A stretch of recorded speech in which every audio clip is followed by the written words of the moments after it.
Hello everyone, and welcome to a new video in which I make some very detailed, very ridiculous, decorative pillows. And if you're wondering if this video is an April Fool's joke or if it's simply what I like to do in my free time, the answer is that it's both. This project began when I was browsing the new arrivals at Mood, as you do, and I came across these tapestry squares of dignified beagles, and I fell in love. They combined so many of my favorite things into one singular thing. It's fabric with dogs on it, and the dogs are wearing historical uniforms. And I realized I could make them into bedazzled throw pillows, turning them into a useless decorative object, which is yet another one of my favorite things. And that was an irresistible thought. So I ordered 2 of them, and a few days later, I got to work. Now the beading begins, and I started with some blue glass seed beads. I'm stitching these on in 4 to 7 bead clusters across the ribbon of the metal around its neck. I sewed these on so this area was pretty densely covered. I tried to follow the way it was stitched with the beads, so they would add to the texture it already has as opposed to completely covering it up. The little loop the metal is attached to was outlined with some small gold sequins, just to again add some more texture. And then at the center of the metal, I used a large silver sequin with a blue bead inside of it. And I sewed 4 4mm crystal beads surrounding that. And then between each crystal bead, I sewed 2 3 bead long rows of silver seed beads to define the points of the metal a little bit further. And I really like how this combination of beads looks. The beads I picked for this project were just ones I had in my stash, though my stash has recently grown. Over Christmas, I bought myself 20 pounds of beads as a gift, and over the past few months, I've slowly been organizing them, and I've actually really enjoyed that process, but I'm enjoying finally getting to use them as well. Then I moved on to another metal, and the interior of this metal was decorated with large clear sequins, so they just add a little bit of sparkle, but not a lot of color. And this metal had a red tone to it, so I used a mixture of 4mm bright red beads with 1 darker 4mm red bead at the bottom, so closest to the sequined center, sort of mimicking the colors of threads that they originally used for this. And the beads come sort of straight out of that centermost portion, which can be kind of hard to do when you're working in a circular pattern. So I ended up jumping around quite a little bit and then kind of filling in the smaller sections between the ones I started with. I don't know if that really makes sense. And for this little tiny metal, I think this was a 6mm sequin in the center. And then I used some slightly larger than standard red glass seed beads just to outline the red points. Then between the red seed beads, I used some more of those 4mm clear crystal beads to add some sparkle to the silvery portions.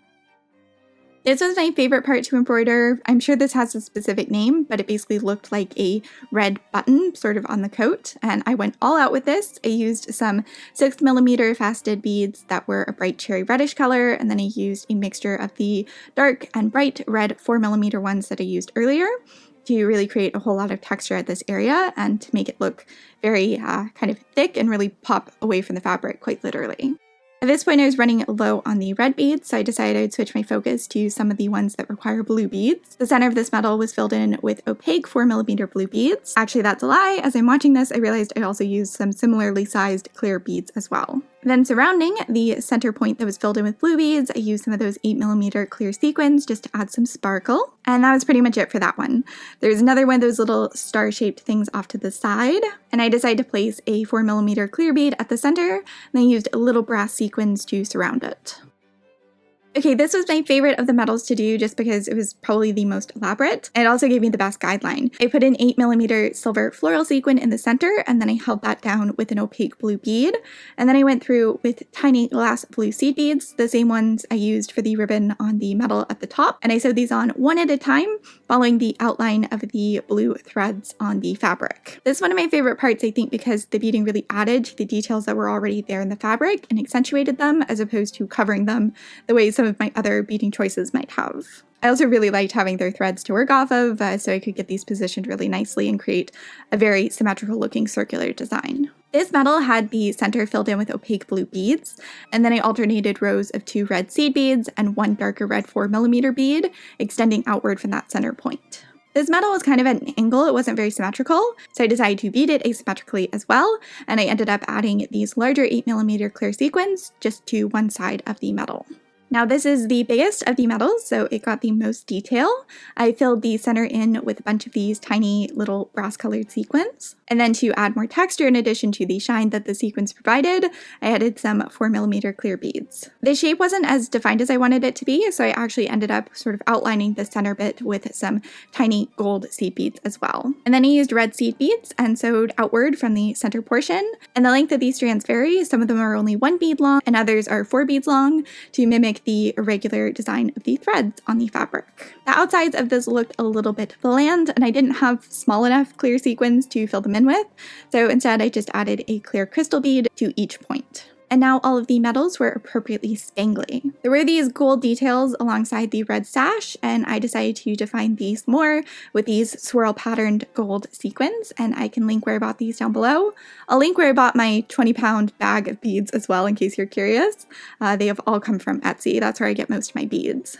Now it's time to go in and add some more details to the embroidery on the jacket, or what would have been embroidery if this was a real jacket. I decided I would fill this in with some opaque gold seed beads as well as some silver sequins, and I believe these are 6mm sequins. I don't usually like combining metallic colors in a single project, so this was sort of interesting and different for me, but I still really like how it turned out. And I didn't fill these in too opaquely. I really like the detailed design of the leaf pattern, so I didn't want to totally cover it up.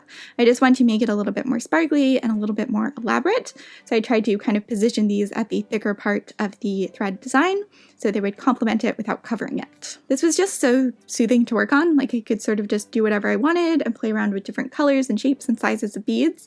It was very freeing and fun. I definitely got more of a hang of how to position these and how many beads to use as I went, and when I was doing the final little bits I was feeling really, really happy with it. Then I moved on to one of the shoulder pads, or epaulettes, or whatever you want to call them. So these appear to be fringed, and I wanted to recreate that effect with beads, but I decided I would sew sequins along the top edge, just to kind of create some structure to work off of. And then after doing that, I used kind of rows of 3 to 6, I would say, seed beads, and extended them outward from that sequin base. But I also sewed more sequins in between these little rows of beads, because it would have been very, very dense and very, very difficult to cover it completely with beads. And then it would lose the feeling of tassels because kind of the direction the beads were sewn in would get lost in a sea of seed beads, if that makes any sense. And now I was on to the sash, which was definitely the most challenging or time-consuming, I guess, part. This took probably like 40 minutes on each pillow to do, which is ridiculous, but as I said, I was really enjoying this project and sort of in the zone. I used a mixture of creamy colored seed beads and gold seed beads, and then those tiny little sequins. This would have been a lot faster if I had larger gold sequins, but I was just working with what I had on hand. So I used the sequins to kind of fill in areas that didn't have a lot of directional stitches, and then I used probably between 3 and 8 seed beads at a time, sort of sewn in the direction that the threads were already woven to, again, just kind of add detail and add depth to the lines of stitching that they've already provided. So it's very much using this guide throughout this. I think this was tricky just because I didn't want it to look sparse, but I also didn't have the time or didn't really want to invest the time in super densely covering it either. And it was harder to strike a balance between those two things for such a large area than it was for the details on the coat or something similar to that. After that was done, I went back through and finished embellishing the details on the collar. And again, I'm using silver beads and silver sequins for this, just to add a little bit of extra sparkle. And now it's time for the second epaulette. This time I had more of a strategy in mind. I think I did a much better job on the second one. I'm so much happier with how it looks compared to the first. And unfortunately my camera died halfway through, so you can't see this entire process, but you sort of get the gist of it by now, I'm sure. Okay, so I filmed the whole process of beading one of these, and then I got the other one beaded off camera. So now they are both nice and sparkly. It doesn't really show up in photos, which is unfortunate, but I'll show you video footage of it in sunlight, and there's so many sequins on it that looks really spangly and cool. I also went through just with some glitter paint. It's really awesome glitter paint. It doesn't come off or flake off or anything, and I added some of that to the beagle just so it would be sparkly, and also to the background to tie in more of the gold tones of the beagle and to create a little bit more contrast. I also used some white pearlescent paint to add some little details and highlights to the beagle, so it ties in more with the texture that I've added to the rest of it. I do want to cut these down a little bit. I feel like there's an awkward amount of space below the belt. I feel like the proportion of the hand is sort of off, so I think I'm actually going to cut like 1.5 inches off the bottom edge, a 1/2 inch off the top edge, and then 1 inch off of each side. And then I can get the fringe on and the backing on, and I will have fully finished beagle pillows. So here it is after being cut down to a 16-inch square, and I think it looks so much better, just framed a little bit more nicely, and I'm really happy with it. So after I cut it down, and I have footage of me cutting down this one, I went ahead and pinned fringe around all of the edges. This is the fringe I'm using. I think I bought it from Dove Original Trims, and it was really, really cheap. It is not an upholstery fringe, so it won't hold up quite as well as an upholstery fringe would, but these are obviously decorative pillows, so I'm not too concerned.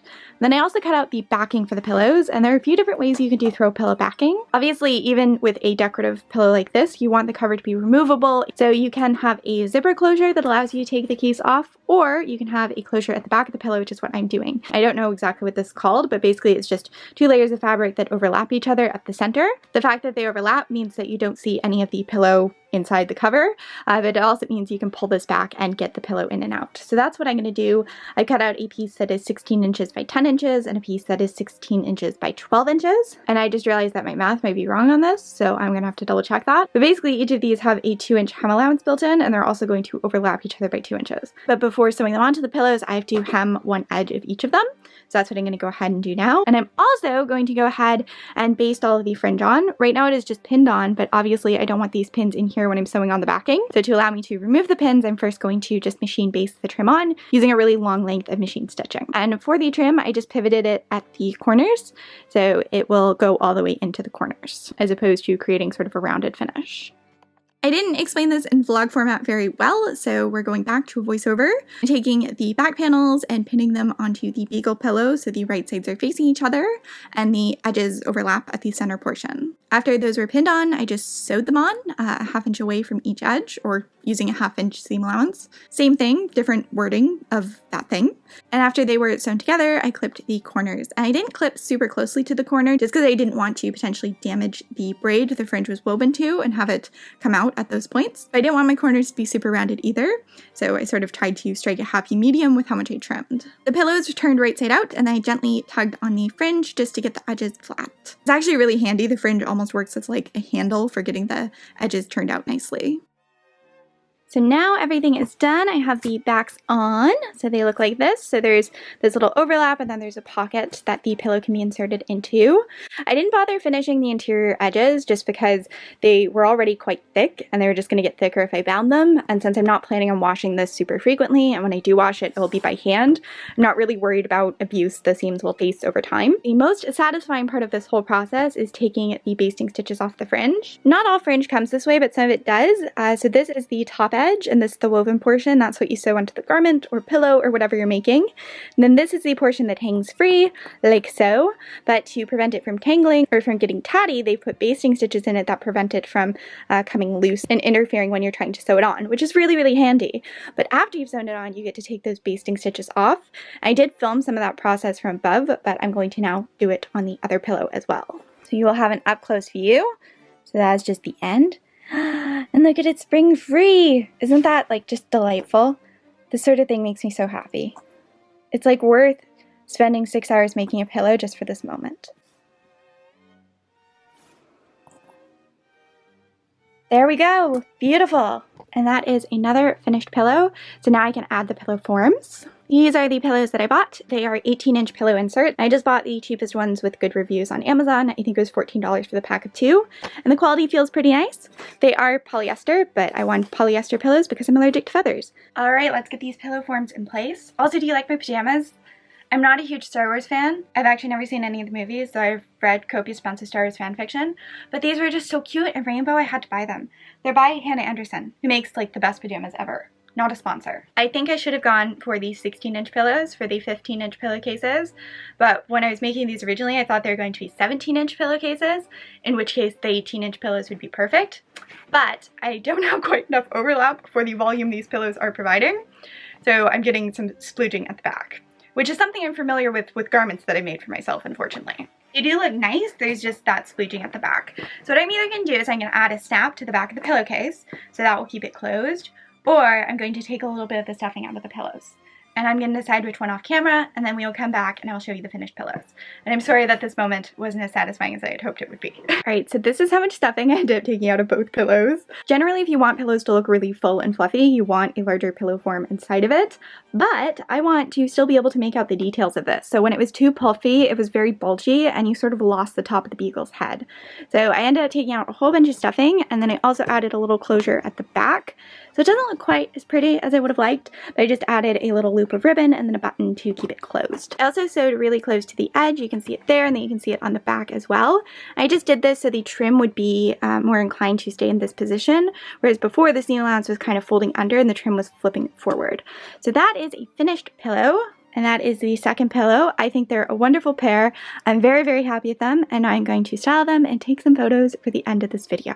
I tried so hard to get cute photos of these and Posy at the same time, but she just wanted to eat the fringe. She was feeling very playful, so this is the best I got after many attempts. I also took some footage outside so you can see them sparkle in the sunlight. That is where they quite literally shine. And that is it for this video. I know it was a weird one, but I hope you enjoyed, and I shall be back with another video very soon. So subscribe and stay tuned for that, and I shall talk to you then.